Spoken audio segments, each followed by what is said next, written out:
What would you do if the comforts you trust, the foods you savor, and the faces you know hide an unspeakable evil? Imagine a time when famine's hunger clawed at the bellies of the masses, and desperation drove men to the brink of humanity.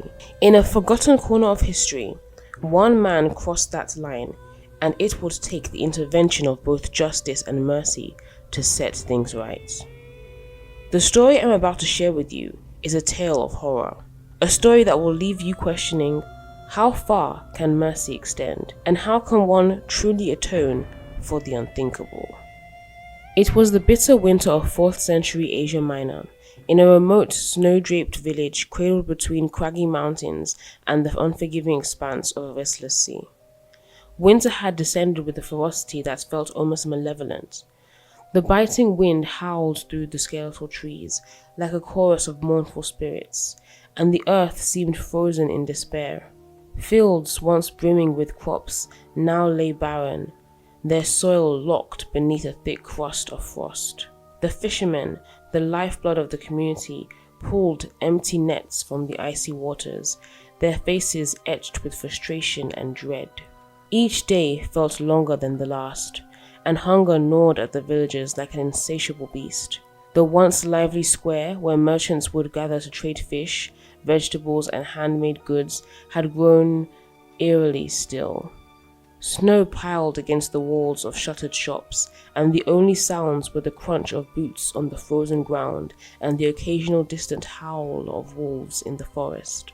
Whispers spread like wildfire through the community. Some claimed that this bitter season was a test from God, while others, darker in their musings, wondered if they had been entirely abandoned.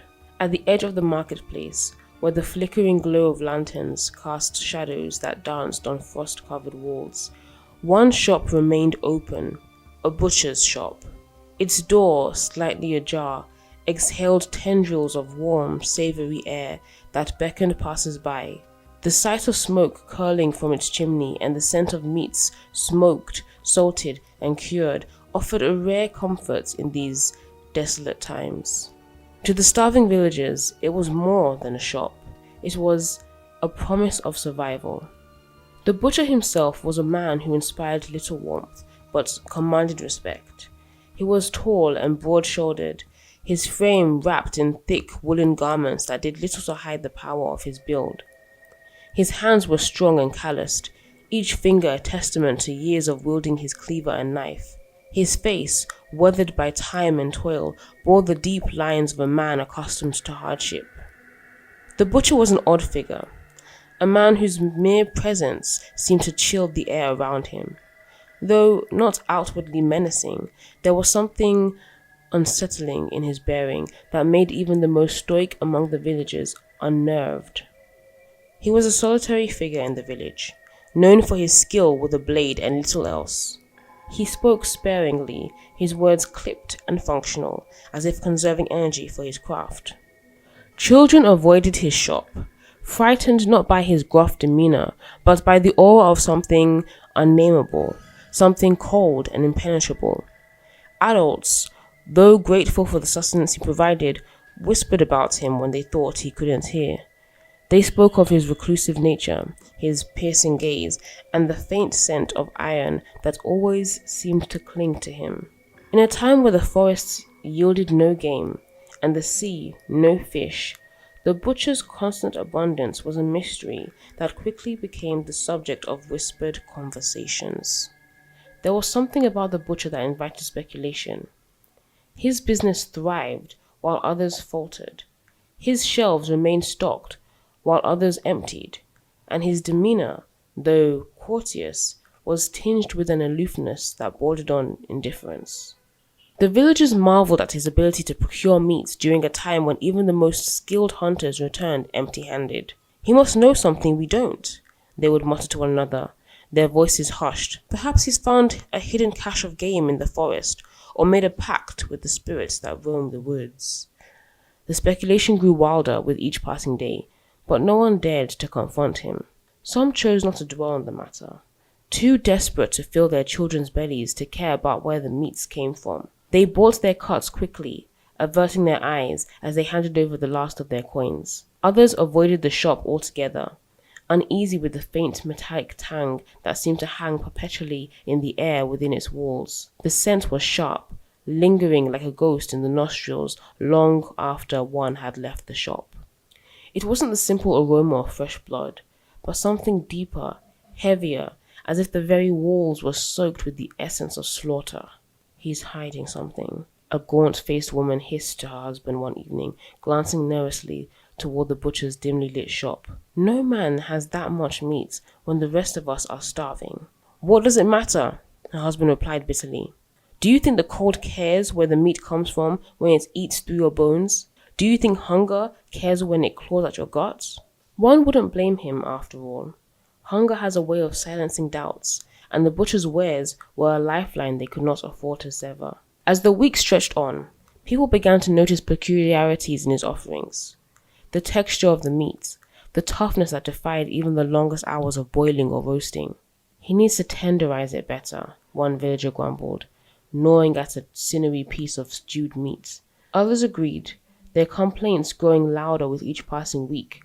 But when pressed for answers, the butcher would only shrug, his lips curling into a faint, enigmatic smile. Their life in the village trudged forward, the butcher's shop a constant amid the ever-deepening winter. Though below the surface, like the ice hidden beneath a thin crust of snow, something ominous stirred. Something that would soon come to light in a way none could have foreseen. The butcher, for his part, tried to pay little attention to the gossip that swirled around him. He kept to himself, locking the door of his shop as soon as darkness fell, and rarely leaving his quarters. But solitude did not grant him peace. Alone in the shadowy confines of his home, he felt the weight of the famine's scarcity bearing down on him like a great, suffocating hand. The villager's suspicious eyes were not what troubled him most. It was the dwindling scraps of meat in his shop. The reality of his situation loomed like a storm cloud, dark and all-encompassing. The truth was, his livelihood was slipping through his fingers, as insubstantial as the mist that rose from the river on cold mornings. Each day brought fewer customers, thanks to the rumor mill, and each night he stared at the near-empty shelves of his shop with a growing sense of dread. How long before there was nothing left? How long before his own hunger matched that of the villagers who looked to him for sustenance? On one such night of contemplation, as the wind howled outside and the moon cast pale, skeletal shadows through his windows, the butcher sat alone in his dimly lit shop. A single lantern flickered on the counter, its feeble light casting long, shifting shadows across the walls. Before him lay the last of his stock, a few paltry pieces of meat that would hardly last through the week. He turned a slab over in his hands, his fingers moving automatically, his mind elsewhere. It was then, in that oppressive silence, that a thought slithered into his mind, dark, unbidden, and coiled with malice. At first he recoiled from it, shaking his head as if to banish the idea from his thoughts. But it returned, insistent and seductive, whispering promises of a solution to his desperation. The butcher clenched his fists, his knuckles whitening as he fought against the temptation, but the thought had already taken root, sinking its talons deep into his conscience. He pressed his hands to his face, his rough palms scraping against the stubble on his cheeks. His breaths came in shallow. "No," he muttered aloud, his voice cracking in the empty shop. No, I won't. I can't." But the thought lingered, wrapping itself tighter around his mind like a serpent, squeezing until he could no longer tell where his fear ended and the temptation began. Then came the disappearances. It began with an unnerving silence, the idle quiet that beckons upon sinister beings, and swallowed the village whole, replacing the usual hum of daily life with a suffocating sense of dread. 3 children, their laughter once a bright, defiant melody against the cold, had vanished without a trace. Their absence was a gaping wound in the fabric of the community, one that no amount of whispered prayers or frantic searching could mend. Their families scoured the snow-draped streets, their desperate cries echoing off the barren trees and frost-bitten walls. Lanterns swung wildly in trembling hands as the search parties combed every corner of the village, their footsteps crunching through the icy ground.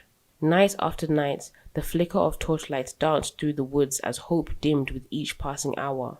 By the third morning, the village woke to another bitterly cold dawn, their search fruitless, their spirits fractured. It was then that a haunting discovery was made. A small, ragged doll lying abandoned near the butcher's shop. Its cloth, stiff with frost, stood out starkly against the snow like a grim beacon. The gossip mill churned. "Did you see where they found it?" a woman murmured to her husband, her breath forming a cloud in the icy air. "Right there, by his door." "You think he had something to do with this?" the man replied, his tone low but edged with fear. "That's madness." But even as he spoke, his eyes drifted toward the shop, where the butcher worked silently behind frosted windows. People of the village dared not accuse him outright. There was no proof, only the disquieting feeling that grew like a spreading drop of ink in their hearts. They avoided his shop more than ever, crossing the street when they passed, their gazes fixed firmly ahead. Yet, for all their suspicion, the butcher remained a lonesome figure, unmoved by their scrutiny, unmoved by their speculations. Until one night, there was a knock on his door. It was a tentative sound, barely audible above the wailing wind. The butcher froze, his hands halting mid-motion as he carved a chunk of meat. For a moment, he considered ignoring it, hoping whoever was outside would take the hint and leave. But the knock came again, insistent this time. Setting his knife down, he wiped his hands on his apron and moved to the door. When he opened it, the sight before him gave him pause. A child stood there, a boy no older than 7, his small frame wrapped in a threadbare coat. Snow clung to his hair and lashes, and his lips were a pale, trembling blue. He looked up at the butcher with wide, tear-filled eyes, his voice barely above a whisper. "Please, sir," the boy pleaded, his words trembling as much as his body. "I'm lost. I don't know where to go." The butcher hesitated, his heart pounding like a drum in his chest. Somewhere deep within him, a voice screamed, "No." A primal, desperate plea to shut the door, to turn the boy away and let the freezing night swallow him whole. But that voice was drowned out by another, darker whisper that snaked in the recesses of his mind. The shadow in his heart had grown too large, too insistent to ignore. "Come in," he said finally, his voice hollow and cold as the wind outside. The boy stepped inside, and the butcher closed the door behind him, the sound of the latch clicking into place, echoing in the silent room. What followed was a blur. The butcher's hands moved as though guided by an unseen force, swift and mechanical, each motion precise and detached. The act itself was over in moments, and when it was done, he stood in the dim light of his shop, staring at the blood-streaked table before him. Blood dripped on the floor, the only sound. He told himself it was a necessary evil, that it was a one-time thing, a sin committed in the name of survival. No one would ever know, he reasoned. The boy's absence would be lost in the wave of other disappearances. It was an act born of desperation, not malice. But no amount of rationalization could stifle the nausea that roiled in his gut the next morning as he prepared the boy's flesh. The knife shook in his hand as he sliced through the tender meat, his breaths shallow and uneven. Each cut felt like a blow to his own soul, the weight of his guilt pressing down on him like a millstone around his neck. And yet, he carried on. The villagers, oblivious to the truth, were quick to notice the change. "This is amazing," a woman exclaimed as she bit into her roast that evening, her cheeks flushed with rare delight. "Whatever you've done, keep it up." The butcher offered a faint smile, though the bile rose in his throat at her praise. Word spread quickly, and soon his shop was bustling once more. The tender, rich cuts of meat were unlike anything the villagers had tasted in years, a welcome reprieve from their unrelenting hunger. Business flourished, coins clinking in his till as more and more people sought out his wares. But as the butcher's fortunes grew, the village began to unravel. Children continued to vanish. A girl on her way to fetch water from the well, a boy last seen playing near the woods. Each disappearance was a fresh wound, a new source of grief that rippled through the community. Whispers spread like wildfire, carrying rumors of wolves, bandits, or other unseen terrors lurking in the shadows. Yet, no one dared to voice their darkest fears. The fear that the real danger wasn't in the forest or on the road, but in the heart of their own village. One fateful evening, the butcher decided to host a feast. He claimed it was his way of giving back to the community, a gesture of gratitude for their continued patronage during such bleak times. A rare spark of festivity lit the village as word spread. Invitations were extended to every household, but curiously, the parents of the missing children were absent.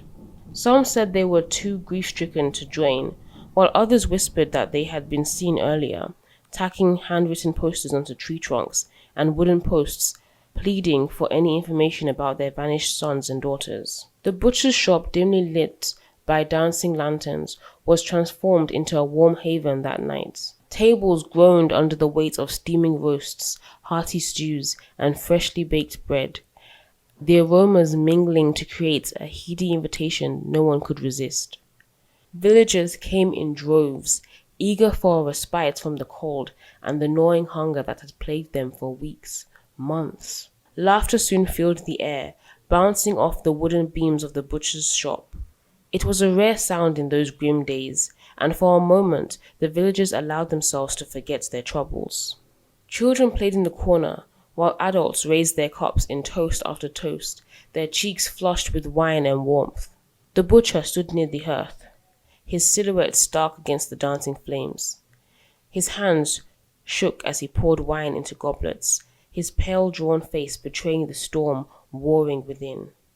He tried to join in the revelry, forcing a smile as villagers praised his cooking.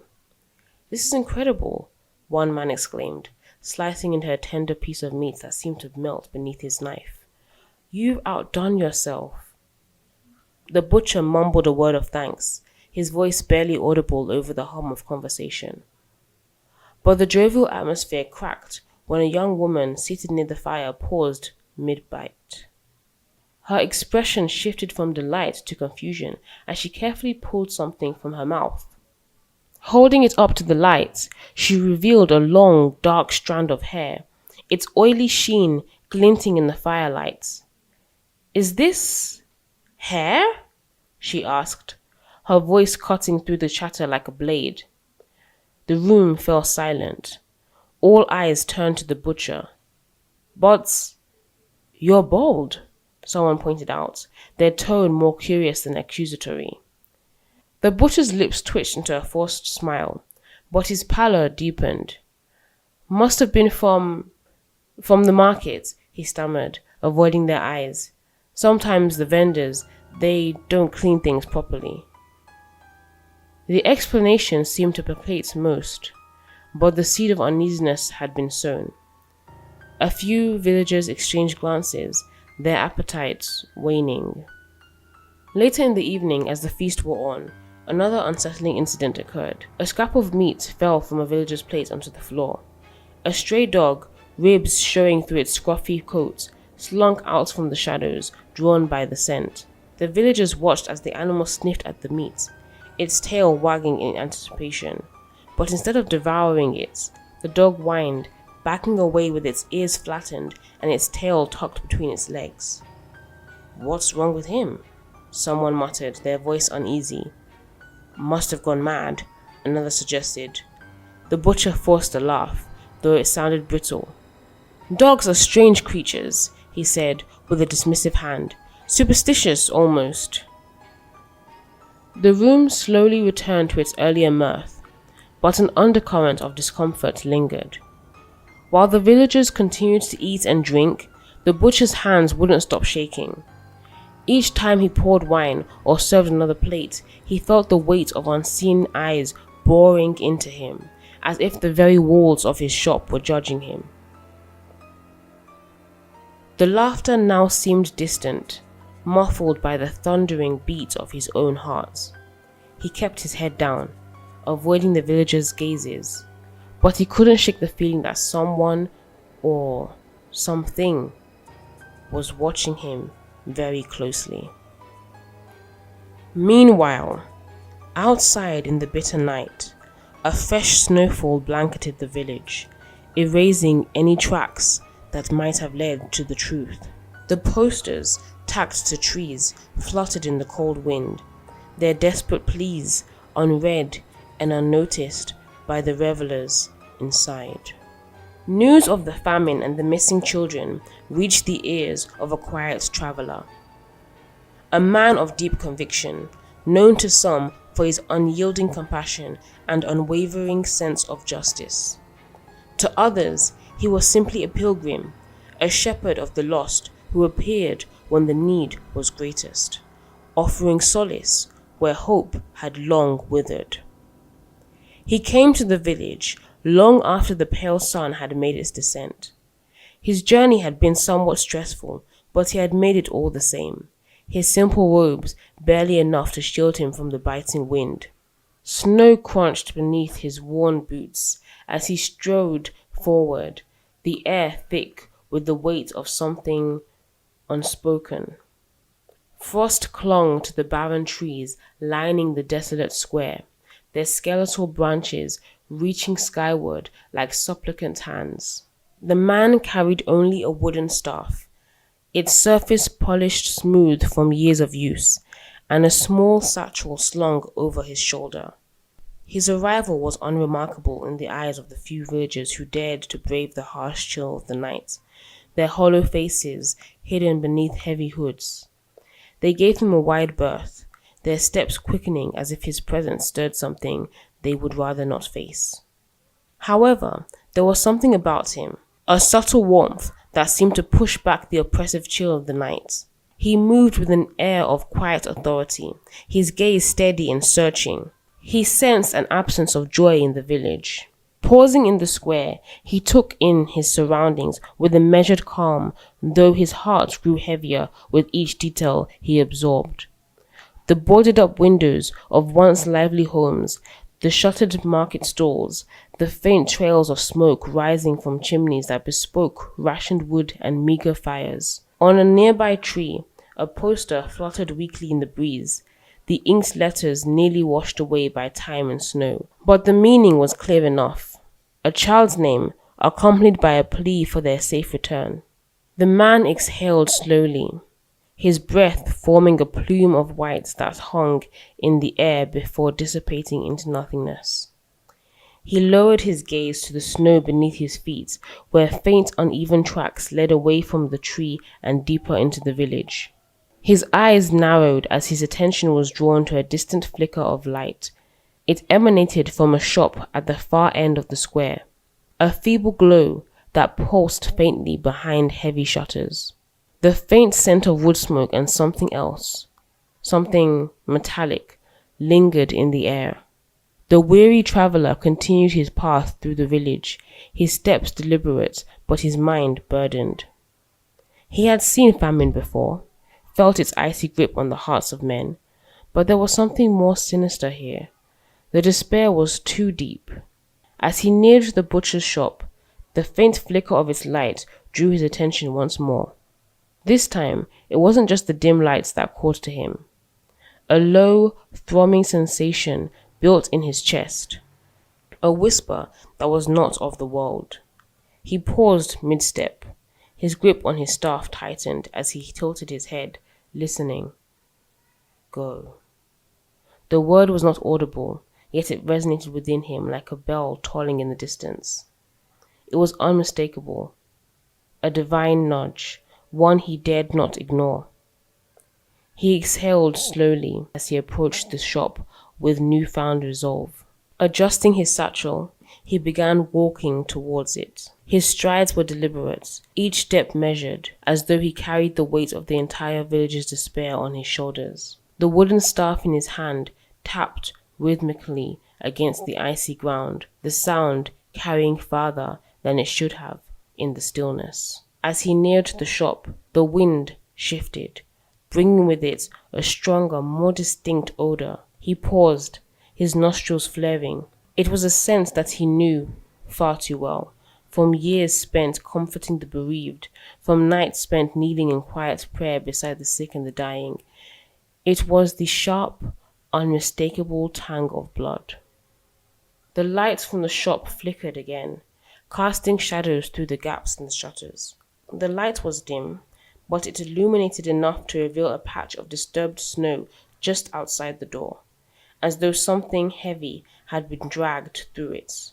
The traveller's grip on his staff tightened, his knuckles whitening as a wave of unease rolled through him. He stood there for a moment, watching, listening, as the faint creak of floorboards and the muted crackle of a fire reached his ears.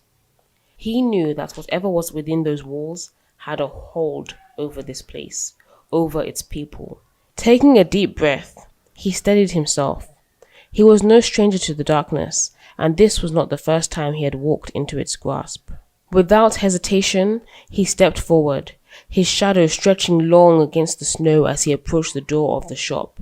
He raised a hand to knock. Before his knuckles met the wood, the door creaked open on its own, revealing the gaunt figure of the butcher. "Welcome, traveller," the man said, his voice carrying a hollow timbre as if it echoed from a cavernous depth. His eyes, pale and glassy, seemed to study the visitor in a way that was neither friendly nor hostile, merely detached, as though he was sizing up something. The traveller bowed his head slightly in greeting. "I am seeking shelter for the night. I noticed your light and hoped you might offer a corner by the fire." The butcher hesitated, his hand gripping the edge of the door so tightly his knuckles whitened. For a moment it seemed as though he might refuse, but then his lips twisted into a tight smile. "Of course, what kind of man would I be to turn away a visitor in such times?" The words felt rehearsed, as if spoken not from hospitality, but out of obligation. He stepped aside, gesturing for the traveller to enter. The traveller stepped into the dim light of the butcher's shop, the low glow of the fire casting long shadows across the walls. He tugged his shawl closer against the lingering chill of the air. As he moved, the faint glint of a crucifix at his neck caught the light, the polished metal seeming to pulse faintly with each step.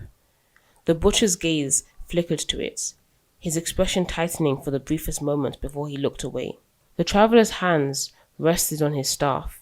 A simple ring adorned his finger, its band scuffed and worn, but unmistakably ecclesiastical in design. As he leaned against the counter, the faint clink of beads echoed, a rosary looped around his wrist, partially hidden beneath the folds of his sleeve. These signs, almost incidental, were not lost on the butcher. His pale eyes darted to the ring, then the faint shape of the beads pressing through the fabric. Something in his demeanor shifted, a tremor rippling through his body. The butcher shut the door with a soft click and moved behind his counter. His movements were quick, almost twitchy, like a marionette being pulled by invisible strings. "Forgive the mess," he said, gesturing vaguely at the shop. "These are hard times, as you must know." The traveller's gaze swept across the room. The shop was sparsely furnished, its shelves lined with salted cuts of meat, though none appeared fresh. A large cleaver hung on the wall behind the counter, its blade polished to a mirror sheen. Barrels lined the far wall, their lids sealed tightly. The faintest whiff of decay seemed to seep from them. "Hard times indeed," the traveller said, his voice calm, though his pulse quickened. Yet you seem fortunate to have such abundance when so many have so little. The butcher's lips twitched, and he let out a nervous chuckle. I do what I can to serve the village, he said, avoiding the traveller's gaze.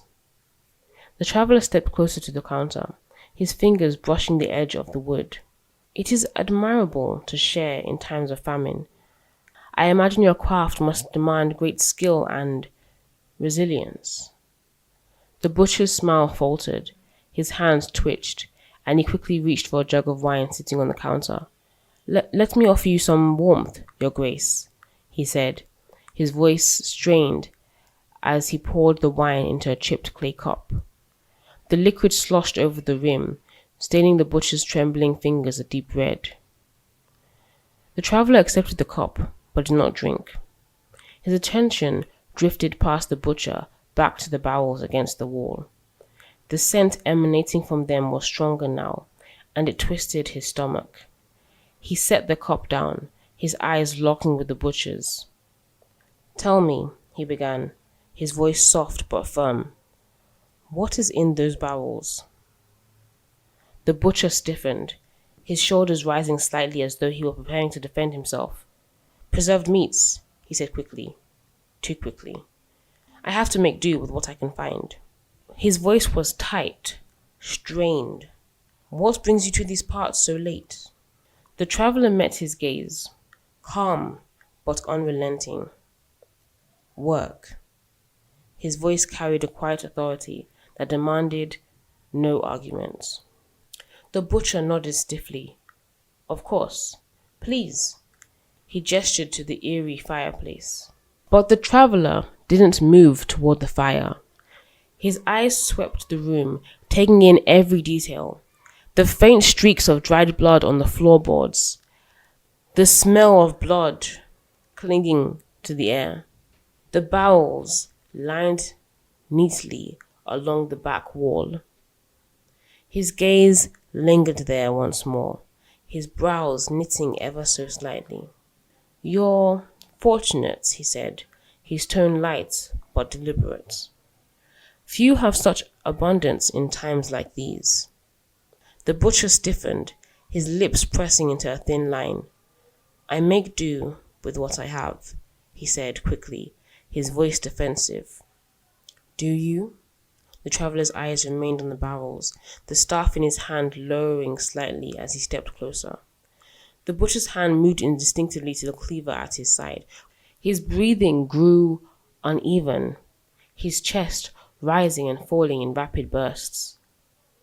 What's in these barrels? The traveller asked, his tone still calm, but edged with something sharper now, a steel-like firmness that cut through the tense air. Just preserved meats, Your Grace, the butcher said, his voice faltering. Nothing unusual. The traveller's gaze didn't waver. Then you won't mind me taking a look? The butcher moved abruptly, placing himself between the traveller and the barrels.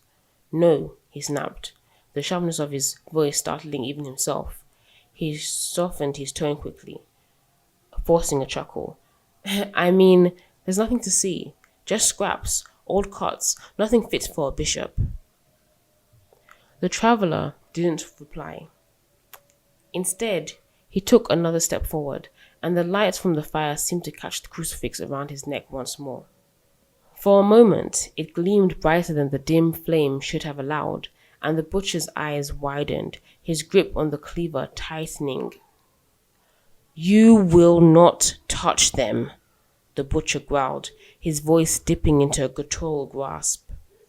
His body trembled as if fighting an invisible force.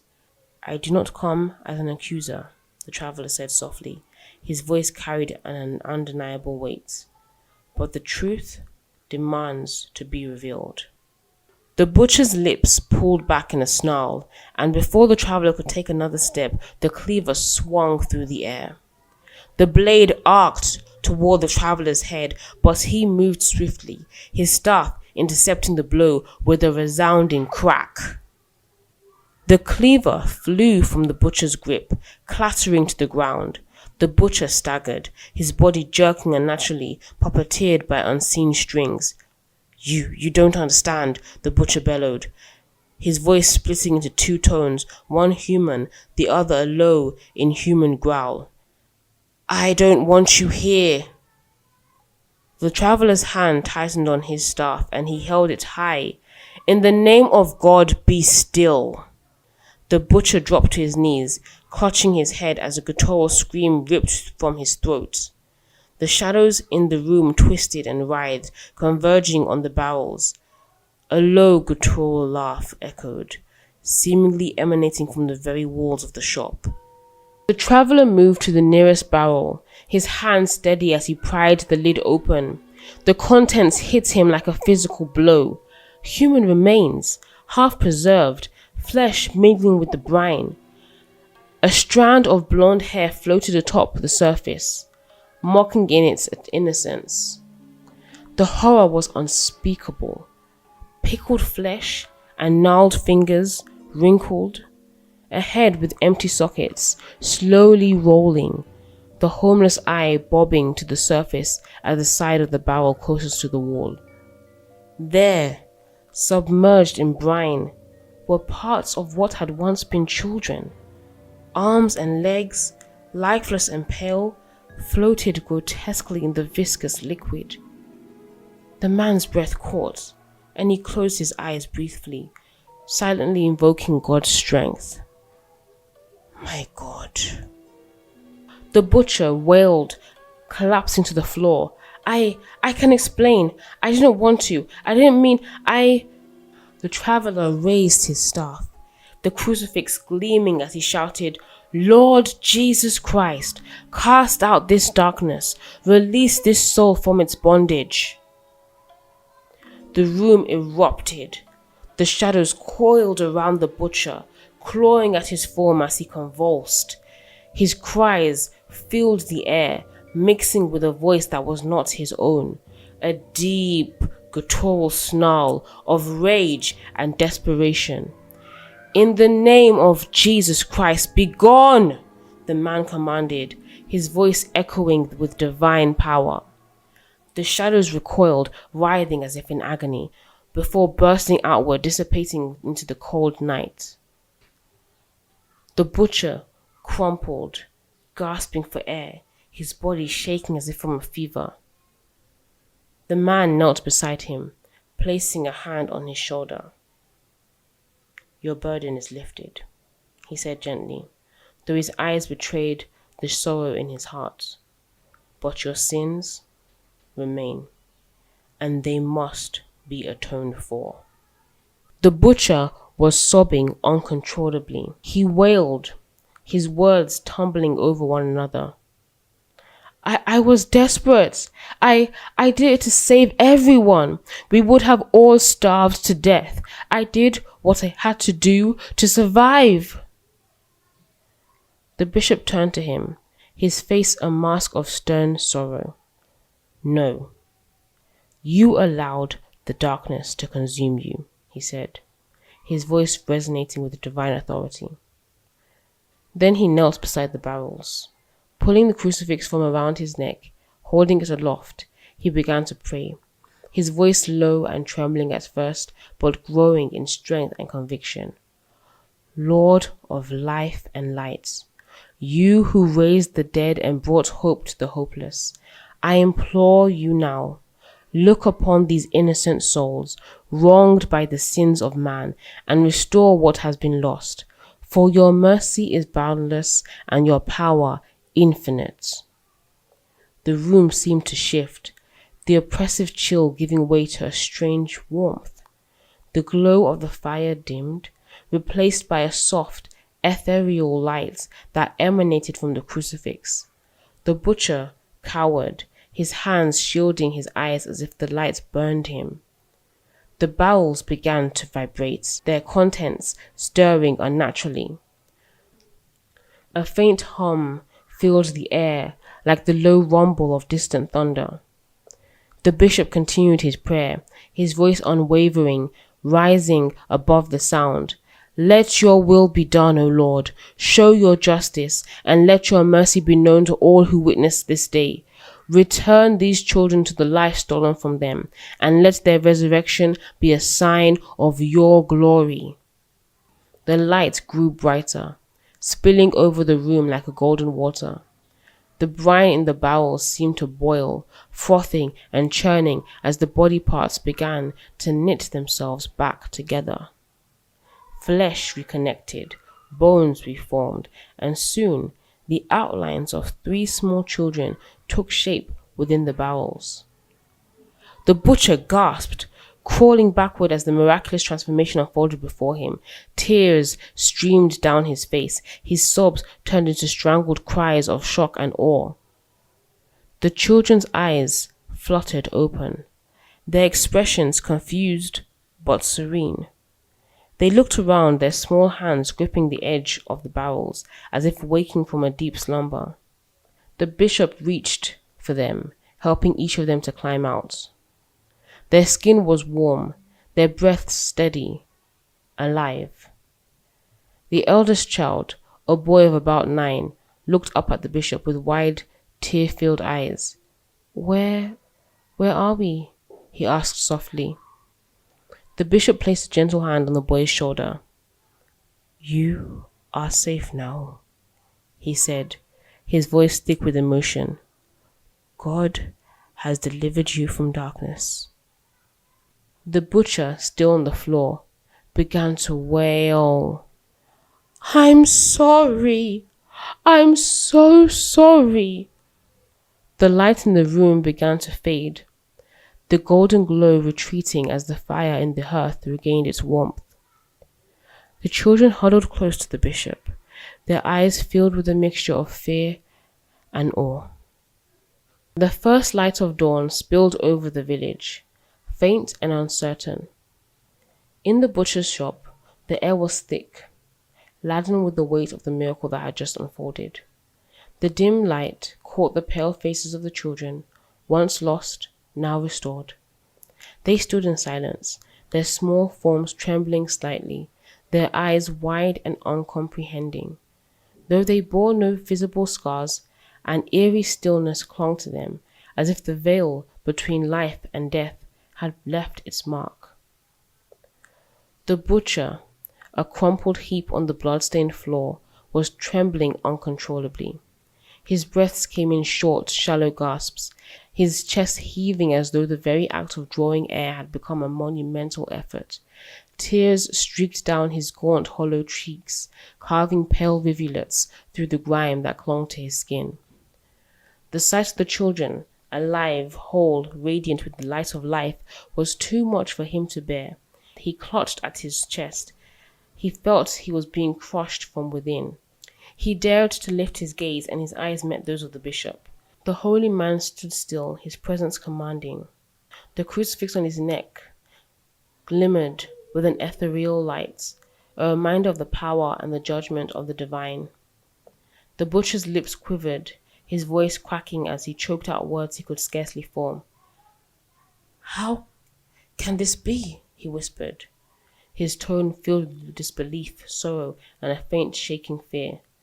"After all I've done? How could they?" His voice faltered, breaking into guttural sobs. His gaze fell to his hands, hands that had worked so precisely, so cruelly, to commit the unthinkable. Now they seemed alien to him, grotesque extensions of his guilt. They felt heavy, heavier than ever before, as though the weight of his sin had turned them into stone. The bishop's piercing eyes never left him. They were calm, but not soft. There was no anger, no hatred, only the steady, unyielding judgment of a man who spoke not for himself, but for the divine. The butcher's tears continued to flow, his body shaking as he doubled over, clutching at the floor as if to steady himself against the unbearable weight pressing him from inside. "You have committed a great evil," the bishop said at last, his voice cutting through the silence like a blade. His tone was firm but devoid of malice. his words carrying the finality of a verdict. The children are restored by God's mercy, but your sins must be purged, not by fire or bloodshed, but by the fires of penance. The butcher whimpered, his head shaking violently as he pressed his forehead to the cold, blood-slicked floor. His voice was high and thin, filled with desperation as he begged, "Please, please, your grace, please, I beg you, let me make it right. I will do anything. I will pay for my sins. I will give my life if I must." The bishop took a step closer, his staff striking the floor with a deliberate, measured sound that made the butcher flinch. "Your life is no longer yours to give," the bishop said, his voice low but resolute. "It belongs to God now, and if you truly wish to make amends, you will serve him in this life until your dying breath." The butcher raised his head slightly, his tear-streaked face contorted with anguish. How can I ever be forgiven? How can I erase the horror of what I have done? His words came out in a tortured whisper, his voice breaking under the strain of his guilt. "You cannot erase it," the bishop replied. "You cannot undo what has been done. But forgiveness is not erasure. It is redemption. And redemption is a path you must walk every day, one of suffering, servitude, and unending prayer. If you falter, the weight of your sins will crush you. If you persist, perhaps one day, God will see fit to lift that weight." The butcher let out a cry, his entire body sagging as though his spirit had been broken completely. But in his eyes, a flicker of something stirred. Hope, faint and fragile, like the first light of dawn after an endless night. He clung to it, desperate as the villagers began to gather outside the shop, drawn by the cries and the strange glowing light of the miracle within. The commotion spilled into the streets as the first light of day painted the frost-covered village in pale hues. Cries of anguish and disbelief echoed through the air, pulling villagers from their homes, their breath misting in the cold morning. News of the unthinkable horror and the inexplicable miracle spread faster than the rising of the sun. By the time the square filled, a sea of horrified faces had gathered, their voices rising in a cacophony of shock and fury. Mothers rushed forward, weeping as they clutched their resurrected children to their chests, their tears a mix of joy and lingering terror. Fathers stood frozen, their expressions hard, their fists clenched as their minds struggled to reconcile relief with the raw, burning rage boiling within them. The children, too young to understand the full horror of what had been done, clung to their parents, their small hands trembling. Men rushed toward the butcher and dragged him out fiercely, his once menacing figure now reduced to a quivering shadow of a man. His knees buckled, his face streaked with tears, his mouth worked soundlessly before the rage of the crowd erupted. "You monster!" a woman shrieked, her voice raw with anguish as she cradled her child. "You fed us our own children? How could you?" Another man stepped forward, his face contorted with fury, his voice trembling with barely restrained violence. "Burn him! Burn him! Burn him now! He deserves no less!" The crowd surged, their anger transforming into a physical voice, a wave threatening to crush the butcher as voices joined the chant. Stones were hurled, one clipping the butcher's shoulder, sending him stumbling, another hitting his forehead, leaving a trail of blood. He flailed against the iron grip of his captors, his sobs audible even above the din of the crowd. "Please," the butcher cried, his voice cracking with desperation. "I am sorry. I wasn't myself. Have mercy, please, for the love of God." But the crowd was deaf to his pleas, their collective rage a storm that refused to abate. A young man stepped forward, holding a torch high, his eyes alight with grim determination. "We cannot let this evil go unanswered," he was shouted. "He must burn for what he has done. This sin must be purged." The mob roared its agreement, surging closer, their fury nearing its breaking point. The butcher sank to his knees at the mercy of the crowd, trembling violently as he clutched at the hems of the guards' tunics. His face a portrait of abject terror, his sobs mixed with incoherent prayers, his voice hoarse as he pleaded for his life. Then, a single voice cut through the chaos like a blade. "Enough!" The bishop's voice rang out, firm and commanding, reverberating through the square. He stepped forward, his staff striking the frozen ground with deliberate weight. The crowd stilled, their collective breath hitching as his presence washed over them. His hand was raised, a gesture both of authority and peace, his calm demeanor a stark contrast to the fevered rage surrounding him. "Do not let your anger consume you," the bishop said, his voice steady but edged with steel. "Justice is God's alone to enact. Do not stain your souls with vengeance." The crowd faltered, their voices reduced to murmurs as the weight of his words settled over them. The young man holding the torch hesitated. His hand shook before he lowered it slightly, though his face remained defiant. "He must pay for what he's done," someone shouted from the back, their voice tinged with anguish. "He can't walk away from this." "And he will not," the bishop said, his eyes piercing as he swept his gaze over the villagers. "No fire you light can cleanse his sin, nor can death undo the horror he has wrought. That is for God alone to determine. This man will atone, not in death, but in servitude. From this day forward he will labor for the church. Every act, every breath will be dedicated to the penance for the lives he took." The villagers murmured amongst themselves, their anger dulled but not extinguished. Some nodded reluctantly, their faith in the bishop outweighing their thirst for vengeance. Others glared at the butcher, their faces still hardened with judgment. The butcher was hauled to his feet, his legs barely able to support him as the guards began to lead him away. His sobs echoed in the quiet that followed, his head bowed, his body racked with tremors, his stumbled steps already showing the weight of his guilt had become a physical burden. The bishop watched him go, his expression unreadable, as the butcher's form disappeared into the distance.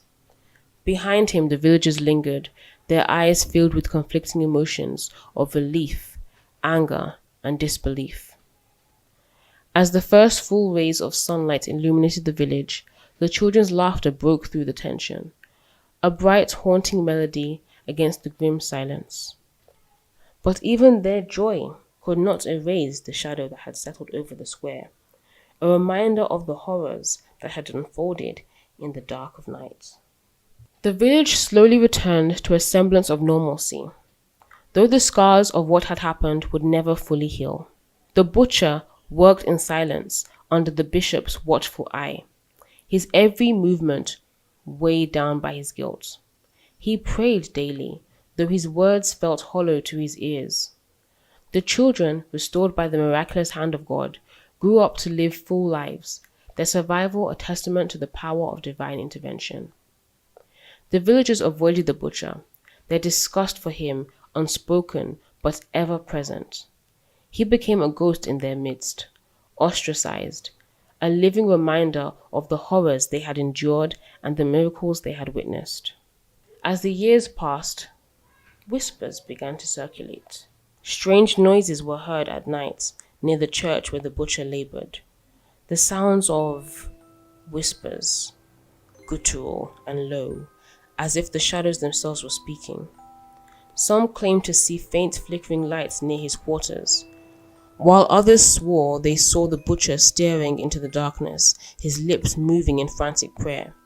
The man had become haunted, tormented by his own guilt. But was there something more? A darker force still clawing at him, refusing to let him go? The villagers, devout as they were, dared not speak of it openly. But in the quiet of their homes, they lit candles and whispered prayers for protection. The butcher lived on, his days filled with toil and his nights consumed by unseen battles. And as he knelt before the altar each and every evening, his hands clasped and his head bowed, he felt the constant reminder that though forgiveness might come, the battle for his soul was far from over. And the bishop, I'm sure you're wondering about him. Nicholas of Myra, he became a beacon of faith, a protector of the innocent, and a man whose courage in the face of evil continues to inspire to this day. This is the untold side of the good old Saint Nicholas, not the bearer of gifts, but the defender of the vulnerable. Oh, did I forget to mention that this is a true story that asks us to reflect on the world around us? How do we balance justice and mercy in a world often quick to judge and slow to forgive? And most importantly, what does redemption truly mean? As we celebrate St. Nicholas's legacy, let us not forget the true weight of his miracles. They serve as both cautionary tales and reminders of hope, that even in the deepest darkness, light can prevail. If this story left you with questions, thoughts, or chills, I invite you to explore more of these untold tales. There's a world of mysteries waiting, each one asking us to dig deeper into the shadows and uncover the lights within. Until next time, dearest viewer, tread lightly and remember, redemption is a path that begins with the courage to face the truth.